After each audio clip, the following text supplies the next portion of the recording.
Preheat. Ibig sabihin, mag-preheat muna. Huwag mo akong madaliin. Ihuhulog mo agad ang pagkain tapos ako ang sisisihin sa soggy na balat. Bigyan mo ako ng oras mag-init ng tama. Respeto sa init. Para walang pagsisisi sa bawat kagat. Filipino lang ako basta nagpiprito. Nagpapalutong ako ng may pagmamalaki. Isang halo, isang beep, isang perpektong langut-ngot. Sa bawat pagkakataon. Tigilan na ang pag-iisip ng mantika.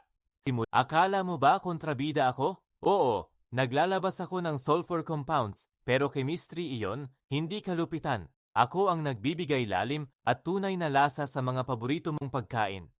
Oo, matapang ako at iyon ang punto. Nilalabanan ko ang bakterya, pinapalakas ang resistensya at ginagawang matapang ang dating simpleng lasa. Amuyin mo man ang tapang pero huwag mong katakutan ang benepisyo.